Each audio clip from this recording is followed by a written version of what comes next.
안녕하세요. 출애굽기 14장입니다.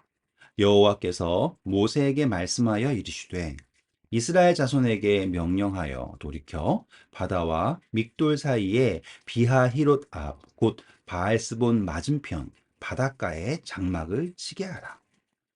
바닷가에서 장막을 치면 더 이상 앞으로 나아갈 수가 없죠.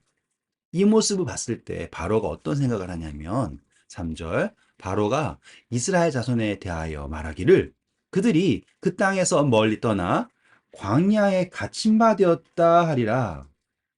그러니 지금 하나님께서 이스라엘 백성들을 일부러 바닷가에 장막을 치게 하셨고 이 모습을 바라본 바로는 야, 이 사람들이 광야에 갇혔구나 라고 생각하게 했다라는 거예요.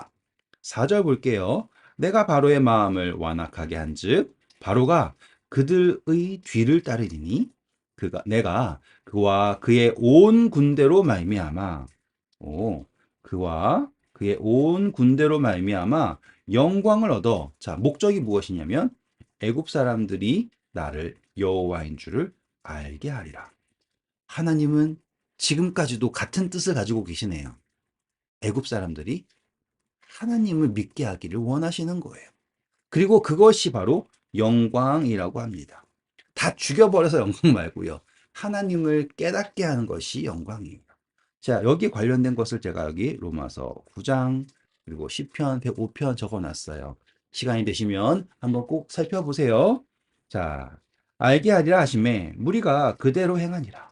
백성이 도망한 사실이 애굽 왕에게 알려짐에 바로와 그의 신하들이 그 백성에 대하여 마음이 어떻게 됐다고요? 변하였어요.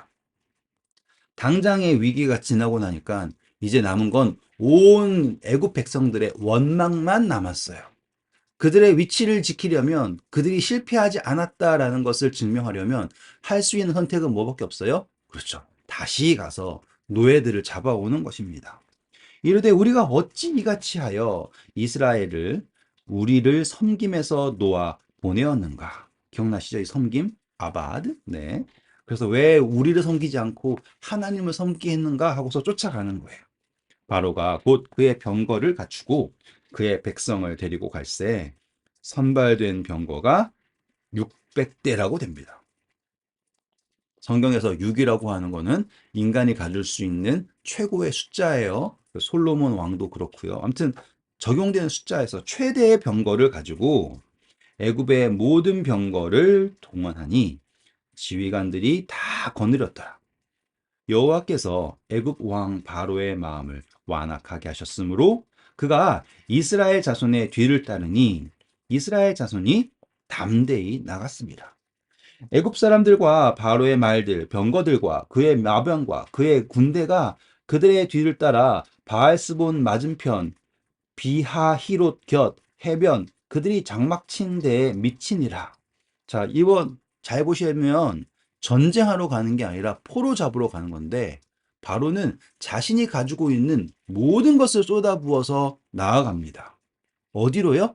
바닷가 해변에 진치고 있는 이스라엘 백성들 향해서요. 이거 보시면 마치 성경을 조금 읽으셨다면 요한계시록에 용이 여자에게 분노하여서 여자의 남은 자손들 하면서 어디에 서 있다 그러죠? 한번 살펴보세요. 계시록 12장이에요. 킹제임스 읽으신 분들은 계시록 13장이고요. 네, 10절입니다. 바로가 가까이 올 때 이스라엘 자손이 눈을 들어 본즉 애굽 사람들이 자기들 뒤에 이른지라. 이스라엘 자손이 심히 두려워하여 두렵겠죠. 여호와께 부르짖고 여기 적어놓은 것들은요 하나님께 부르짖으면 하나님께서 응답하신다라고 하는 성경절 제가 적어놨어요. 제가 좋아하기 때문에요. 여러분도 좋아하시길 바랍니다. 자, 하나님께 부르짖으니 하나님께서 들으실까요? 안 들으실까요? 들으시겠죠. 그런데요 이 이스라엘 백성들은 하나님께서 그들을 구원하셨다라는 사실을 그새 까먹은 거예요. 그 열재앙을 지나서 하나님께서 그들을 애굽에서 빼내신 것을 그새 잊어먹고 하는 얘기가 11절 그들이 또 모세에게 이르되 애굽에 매장지가 없어서 당신이 우리를 이끌어내어 이 광야에서 죽게 하느냐 어찌하여 당신이 우리를 애굽에서 이끌어내어 우리에게 이같이 하느냐라고 불평을 합니다. 여러분, 저와 여러분의 모습 같지 않아요? 하나님의 구원, 예수 그리스도의 그 구원을 경험하고서도 매 순간순간마다 네, 눈을 돌리고 등을 돌리고 하나님을 원망하는 모습. 12절이에요. 우리가 애굽에서 당신에게 이른 말이 이것이니 뭐라 그랬다 그래요? 참나. 우리를 내버려 둬라. 우리가 애굽 사람들을 섬길 것이라 하지 아니하였더냐. 아이고, 애굽 사람들이 섬기는 것이 뭐보다 낫다고요? 광야에서 죽는 것보다 낫겠다라고 얘기합니다. 너무 섣부르죠. 그런데요, 정말로 많은 분들이 나 침대 받고서는 인생이 망쳐졌어요. 막 이러면서 목사님, 제가 언제 저 믿는다 그랬어요. 저 그냥 가만히 산다고 했었잖아요. 라고 불평하는. 똑같죠? 하나님의 구원을 믿지 못하고요. 우리의 눈은 세상만 바라보고 세상을 무서워하기에 지쳐 있는 거예요. 참 슬픕니다. 그때 모세가 아주 담대하게 이렇게 말합니다. 모세가 백성에게 이르되 너희는 두려워하지 말고 가만히 서서 여호와께서 오늘 너희를 위하여 행하시는 구원을 보라. 너희가 오늘 본 애굽 사람을 영원히 다시 보지 아니하리라. 자, 모세가 한 말 너무 멋있지 않습니까? 두려워하지 말고 가만히 서서 하나님의 구원을 보라. 여러분, 제가 여기 적어놓은 성경절들 꼭 한 번씩 확인해 보세요. 시편, 그리고 역대하, 이사야서예요. 글씨가 삐뚤빼뚤이지만 읽으실 수 있으실 거예요. 꼭 찾아보세요. 하나님의 구원을 바라보라라고 하는 약속의 말씀들이 기록되어 있습니다. 여호와께서 너희를 위하여 싸우시리. 너희는 가만히 있을지니라. 오늘 여러분의 삶 속에 쫓아오는 애굽의 군대가 두려움으로 여러분의 마음을 헤집어 놓고 있습니까? 네, 여러분 두려워하지 마시고 가만히 서서 용감하게 하나님의 구원을 보시길 바랍니다. 하나님께서 여러분을 위하여 싸우시는 것을 보시길 바라요. 15절입니다. 여호와께서 모세에게 이르시되, 자, 하나님 말씀이 참 의미가 깊습니다. 너는 어찌하여서 내게 부르짖느냐? 이스라엘 자손에게 명령하여 어떻게 하라고 합니까? 앞으로 나아가게 하고, 너희들은 왜 이 홍해를 등지고 애굽의 군대와 싸워야 된다고 생각하는가? 애굽의 군대에게 멸망을 당할 거라고 생각을 하는가? 하나님께서 그들에게 명령하신 것은 앞으로 나아가라는 거예요. 앞으로 나아가라는 거. 그런데 우리는 이걸 잘 못하는 것 같아요. 그냥 저라고 할게요. 저는 이걸 못하는 것 같아요. 앞으로 나아가야 되는데 제 인간적인 선택은 주저하고요. 두려워하고요. 앞으로 나아가기를 네. 왜 그럴까요? 근데 하나님께서는 다시 한번 말씀하십니다. 준식아, 앞으로 나아가라. 네, 나아가고자 합니다. 16절. 지팡이를 들고 손을 바다 위로 내밀어 그것이 갈라지게 하라. 이스라엘 자손이 바다 가운데서 마른 땅으로 행하리라. 여러분 영화 볼 때 우리가 항상 속는 게 그거죠. 지팡이를 가지고서 바다를 빵 치니까 홍해가 쫙쫙쫙 갈라지잖아요. 그거 아니에요. 여기서 제가 이걸 왜 굳이 설명하냐면 이 지팡이를 들고 손을 바다 위로 내밀어 그것이 갈라집니다. 그리고 그 땅이 말라요. 땅이 드러나요. 마른 땅이 바닷속에 감춰져 있던 마른 땅이 드러나서 거기를 걸어가는데 17절입니다. 내가 애굽 사람의 마음을 애굽 사람들의 마음이죠. 바로의 마음뿐만 아니네요. 그렇죠? 완악하게 할 것인즉 그들이 그 뒤를 따라 들어갈 것이라. 내가 바로와 그의 군대와 그의 병거와 마병으로 말미암아 영광을 얻으리니 내가 바로와 그의 병거와 마병으로 말미암아 영광을 얻을 때에야 애굽 사람들이 나를 여호와인 줄 알리라 하시더니 이스라엘 진 앞에 가던 하나님의 사자가 어, 앞에 가던 하나님의 사자 우리 13장에서 공부했었던 거 기억나시죠? 그렇죠?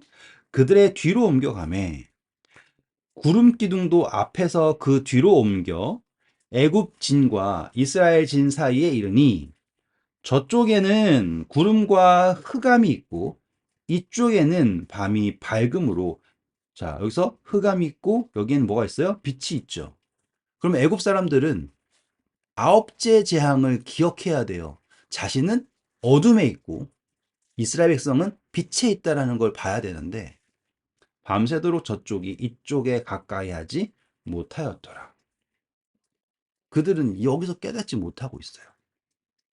근데 여러분 그거 아세요? 영적으로도 이 홍해를 건너는 과정이 오늘 저와 여러분의 삶에 나타나고 있다는 거예요. 하나님께서 우리를 이 세상으로부터 구별하셨어요. 그런데 이 세상은 우리를 포기하지 않아요. 사단이 우리를 포기할까요? 아니죠. 어떻게 해서든 다시 여러분들을 세상의 노예로 만들려고 난리를 칠 거 아닙니까? 그런데 하나님께서 우리를 구별하십니다. 어떻게 해서든 우리를 지키기 위해서 그분께서 일어나셔서 우리를 대신하여 싸우시는 모습을 여기서 볼 수가 있어요. 우리는 그분의 빛 안에 있고요. 아멘이죠? 21절 모세가 바다 위로 손을 내밀매 여호와께서 제가 전에 중요하다고 했던 기억나시죠? 큰 동풍을 밤새도록 불게 하십니다. 동풍. 밤새도록 바닷물을 물러가게 하시니 물이 갈라져 바다가 마른 땅이 된지라. 이스라엘 자손이 바다 가운데를 육지로 걸어가고 물은 그 좌우에 벽이 되니 애굽 사람들과 바로의 말들, 병거들과 그의 마병들이 다 그들의 뒤를 추격하여 바다 가운데로 들어오는지라. 오, 지금 바홍해가 갈라졌어요. 그리고 이스라엘 백성들이 그 홍해를 마른 땅으로 건너갑니다. 한 명, 두 명이 아니에요. 아셨죠? 장정만 60만이에요. 그러면 약 200만이 가까이 되는 사람이 그 홍해 땅을 건너가고 있어요. 빨리 건넜을까요? 아니죠. 짐졌죠. 그리고 애도 있었을 거고요. 그리고 양들도 뭐 온갖 별의별 것들이 다 있어요. 그 홍해를 건너는 게 쉬웠을까요? 아니에요.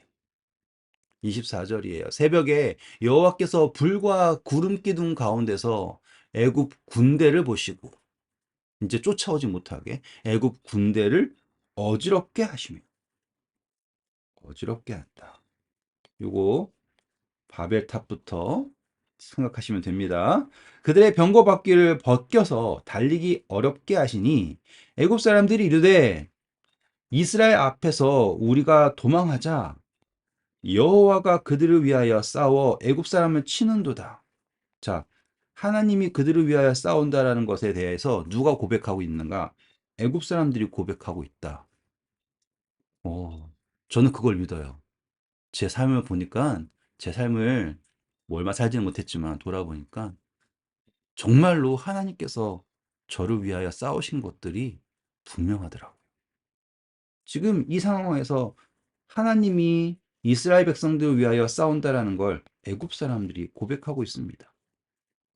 여호와께서 모세에게 이르시되 내 손을 바다 위로 내밀어 물이 애굽 사람들과 그들의 병거와 마병들 위에 다시 흐르게 하라 하시니 모세가 곧 손을 바다 위로 내밀매 새벽이 되어 그렇다면은 이스라엘 백성들이 상당히 빨리 건너갔네요.